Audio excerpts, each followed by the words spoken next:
شروع اللہ کے نام سے جو بڑا مہربان نہایت رحم کرنے والا ہے۔ سونے سے پہلے قرآن پاک کی ایک سورت پڑھ لیں، اللہ آپ کے ہر کام میں آسانی پیدا کرے گا، بدترین دشمن بھی آپ کے پیروں میں گر کر معافی مانگے گا۔ ناظرین، آج کا جو قیمتی عمل میں آپ کے حوالے کرنے جا رہا ہوں، اس عمل کی سب سے بڑی خاصیت یہ ہے کہ اس عمل کو کرنے کے بعد اللہ پاک آپ کے ہر کام میں ناظرین آسانی پیدا کر دیں گے۔ آپ کے ہر کام میں کوئی بھی کام آپ کر رہے ہیں وہ اٹکا ہوا ہے، آپ کے پاس دولت کی کمی ہے، پیسہ آپ کے پاس کم ہے، انشاءاللہ پیسے بھی زیادہ آ جائیں گے اور آپ کو بیماری نے گھیر لیا ہے تو انشاءاللہ ہر قسم کی بیماری بھی دور ہو جائے گی۔ ناظرین، آپ پیسے لگا کر تھک گئے ہیں اور جو ہے بہت جلد بیمار ہو جاتے ہیں، انشاءاللہ اس عمل کو کرنے کے بعد آپ کی بیماری بھی جاتی رہے گی۔ اس کے بعد ناظرین، اولاد کا مسئلہ ہے تو انشاءاللہ اللہ پاک وہ بھی حل کر دیں گے۔ اور ناظرین، آپ کاروبار کرتے ہیں لیکن کاروبار صحیح سے چل نہیں رہا، منافع نہیں آ رہا بلکہ نقصان ہو رہا ہے، آپ کی زندگی میں مشکلات ہیں، ناظرین جو بھی آپ کے مسائل ہیں، انشاءاللہ اللہ پاک آپ کے ہر کام میں آسانی پیدا کر دے گا۔ اور ناظرین، اس عمل کی اور ایک اور خاصیت ہے کہ آپ کا بدترین دشمن، جو کہ آپ کا خطرناک ترین دشمن ہے، وہ بھی انشاءاللہ آپ سے معافی مانگے گا، آپ کی جان چھوڑ جائے گا، آپ کو کچھ نہیں کہے گا، آپ کے اندر جو ڈر ہے، جو آپ کے اندر خوف ہے، وہ نکل جائے گا انشاءاللہ۔ ناظرین، آپ کی زندگی یہ وظیفہ کرنے کے بعد انشاءاللہ پرسکون ہو جائے گی۔ اب وہ دشمن آپ کا کوئی بھی ہو سکتا ہے، بھلے ہی وہ چھوٹا دشمن ہے یا بڑا دشمن ہے، سسرال میں دشمن ہے، آپ کی ساس ہے، نند ہے، کوئی بھی ناظرین آپ کے دشمنوں میں ہے، وہ انشاءاللہ آپ کو چھوڑ جائے گا۔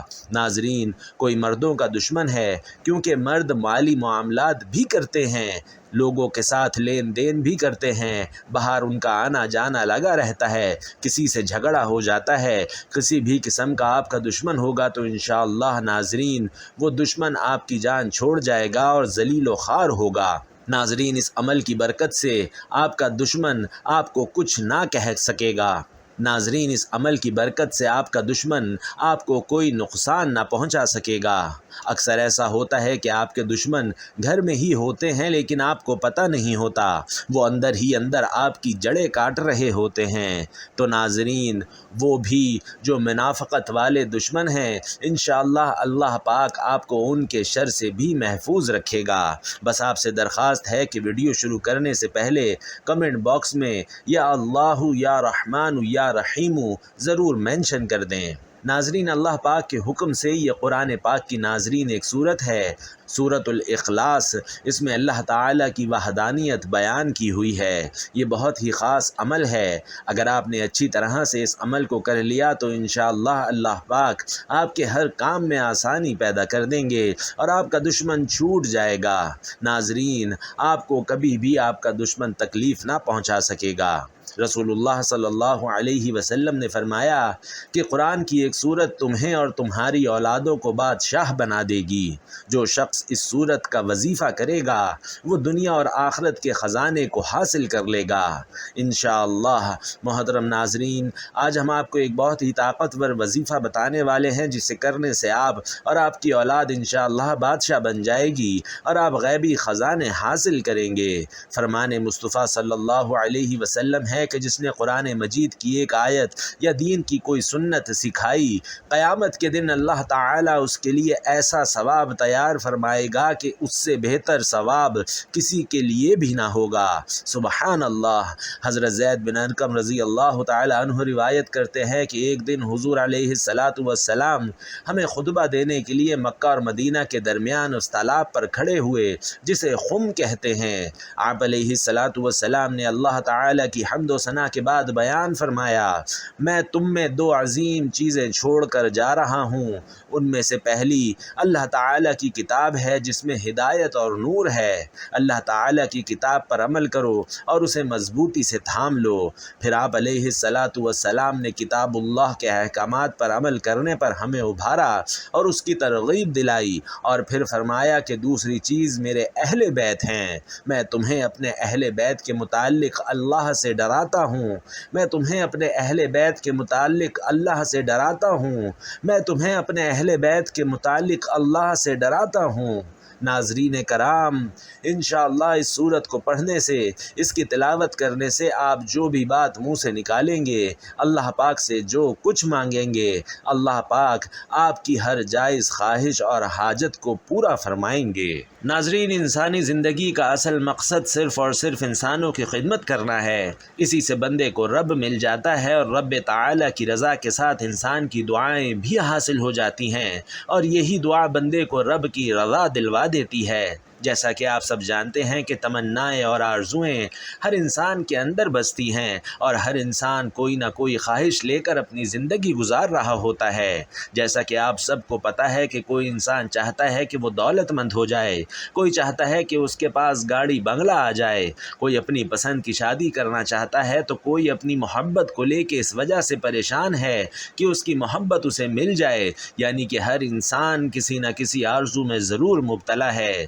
یاد رکھیں کہ دنیا کے ہر انسان کی خواہش ہوتی ہے کہ وہ ترقی کرے، کامیاب زندگی گزارے اور دنیا والوں کے لیے ایک مثال بنے، تاکہ دنیا کے لوگ کہیں کہ اس آدمی نے تو بڑا کام کر دکھایا ہے۔ لیکن بدقسمتی سے ہر دوسرا انسان کامیابی کے مختصر راستے کی تلاش میں رہتا ہے۔ اس کی کوشش ہوتی ہے کہ وہ بغیر کچھ کیے، بغیر کسی محنت کے، بس راتوں رات کامیاب ہو اور اپنے مقصد میں کامیاب ہو جائے۔ لیکن ناظرین، ایسا ہرگز نہیں ہوتا۔ ہر کامیاب انسان کی زندگی کا مطالعہ کریں تو ہمیں پتہ چلتا ہے کہ کسی بھی کامیاب انسان نے کبھی شارٹ کٹ کامیابی حاصل نہیں کی، اور نہ وہ سونے کا چمچ منہ میں لے کر پیدا ہوا ہے۔ آج دنیا کے ٹاپ لوگوں کو آپ لوگ دیکھ رہے ہیں، کامیاب لوگوں کو دیکھ لیں تو آپ کو پتہ لگے گا کہ انہوں نے کس طرح اپنے مقصد میں کامیابی حاصل کی، دن رات ایک کیا، پھر کہیں جا کر وہ عزت اور مرتبے اور اس مقام پر پہنچے، اور پھر دنیا کی اعلیٰ ترین شخصیات میں ان کا نام آیا۔ تو آج میں آپ لوگوں کو قرآن پاک کی ایک ایسی سورت کے بارے میں بتانے والا ہوں۔ یہ سورت آپ کو ہر مقصد میں انشاءاللہ کامیابی دلا دے گی، اور جیسا آپ چاہیں گے انشاءاللہ ویسا ہی ہوگا۔ ناظرین، جو شخص بھی 7 بار سورۃ الاخلاص کو اس ترتیب کے ساتھ پڑھے گا، اللہ تعالیٰ اس بندے کی تقدیر کو بدل دیں گے، اور رب کی بارگاہ سے وہ اپنے ذہن کے اندر، اپنے دماغ کے اندر جو کچھ بھی سوچے گا، جتنا کچھ بھی سوچے گا، اللہ تعالیٰ اس بندے کو ضرور عطا فرما دے گا۔ کسی وقت بھی آپ اس عمل کو کر کے رب کی بارگاہ سے جو کچھ بھی لینا چاہتے ہیں، جو بھی دعا مانگنا چاہتے ہیں، ہر دعا رب کی بارگاہ میں قبول ہوگی۔ بس آپ نے اس عمل کو اس ترتیب کے مطابق کرنا ہے، جو ترتیب، جو طریقہ کار، جو شرائط میں اب آپ کو بتاؤں گا۔ ناظرین، بڑا ہی قیمتی عمل آپ کو دے رہا ہوں۔ اس قیمتی عمل کو جاننے کے لیے، سمجھنے کے لیے اور اس کے فیض کو حاصل کرنے کے لیے آپ اس ویڈیو کو شروع سے آخر تک دیکھنا مت بھولیے گا، کیونکہ یہ ایسا عمل ہے کہ جو ساری زندگی آپ کو انشاءاللہ کسی کے سامنے جھکنے نہیں دے گا۔ اقبال نے کہا تھا، ایک سجدہ جسے تو گراں سمجھتا ہے، 1000 سجدوں سے آدمی کو دیتا ہے نجات۔ اگر بندہ رب کی بارگاہ میں جھک جائے تو رب اس بندے کو کسی کے سامنے جھکنے نہیں دیتا۔ کسی کے سامنے اس کے ہزاروں لاکھوں جتنے بھی دشمن ہوں، رب اس کو کبھی جھکنے نہیں دے گا۔ ہر میدان میں اللہ تعالیٰ اس بندے کو فتح عطا فرمائے گا اور ناکامی کا سامنا نہیں کرنا پڑے گا۔ آپ اس عمل کے ذریعے رب کی بارگاہ میں پیش ہو جائیں۔ جب بندہ رب کی بارگاہ میں پیش ہو جاتا ہے، حاضر ہو جاتا ہے، تو رب کی بارگاہ سے پھر وہ جو بھی اپنی زبان میں اقرار کرتا ہے، جو مانگتا ہے، رب اس کو عطا فرما دیتا ہے۔ آج کے دن کا یہ عمل بتایا جا رہا ہے، تو جو شخص اس عمل کو کر لے گا تو ناظرین، آپ اس مختصر سے عمل کے ذریعے اپنی دکھوں بھری زندگی کو خوشیوں میں بدل سکتے ہیں، مصیبتوں سے نجات حاصل کر سکتے ہیں، کیونکہ سورۃ الاخلاص کی بہت زیادہ فضیلت ہے۔ حضور علیہ السلام کے فرمان کے مطابق حضرت ابو ہریرہ رضی اللہ تعالی عنہ بیان کرتے ہیں، بڑے جلیل القدر صحابی ہیں، بڑی دیر تک حضور کی خدمت میں رہے۔ یہ صحابہ حضور کے پاس پڑھتے تھے، علم دین حاصل کرتے تھے۔